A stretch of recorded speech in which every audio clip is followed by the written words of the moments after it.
ತಲೆ ಯಾರು ಕರ್ಕೊಂಡು ಬರಬಾರದು.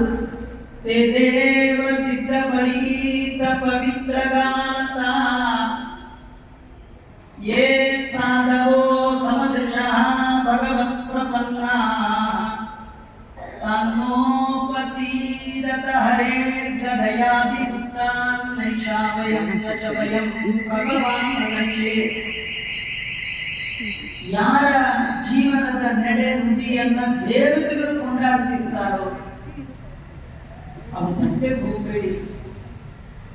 ಯಾಕೆಂದ್ರೆ ಅವರ ರಕ್ಷಣೆಗೆ ದೇವರು ತನ್ನ ಆಯುಧವನ್ನೇ ಅವರ ಮನೆಯಲ್ಲಿ ಇಟ್ಟಿರ್ತಾನೆ. ಅಂಬರೀಷನ ಮನೆಯಲ್ಲಿ ದೇವರು ಚಕ್ರನೇ ಇಟ್ಟಿರ್ತಾನೆ. ಅಂಥವ್ ಕಡೆಗೆಲ್ಲ ಹೋಗಬೇಡಿ. ಯಾರು ಶಂಖ ಚಕ್ರ ಧಾರಣೆ ಮಾಡ್ತಾರೆ, ವಿಷ್ಣುವಿನ ಸರ್ವೋತ್ತಮ ತಿಳ್ಕೊಂಡಿದ್ದಾರೆ, ತಪ್ಪೆ ಹೋಗಬೇಡಿ. ಯಾಕೆಂದ್ರೆ ಅವರನ್ನ ಶಿಕ್ಷೆ ಮಾಡುವ ಅಧಿಕಾರ ನಮಗಿಲ್ಲ. ಅವರೆಲ್ಲ ಭಗವಂತನ ಭಕ್ತರು, ಭಾಗವತರು. ಅವರು ತಂಟೆ ಹೋಗಬೇಡಿ ಅಂದಾಗ ಬಹಳ ಆಶ್ಚರ್ಯ ಆಗುತ್ತೆ. ಯಮದೇವರು ಇಷ್ಟೆಲ್ಲ ಹೇಳಿ ಯಾರು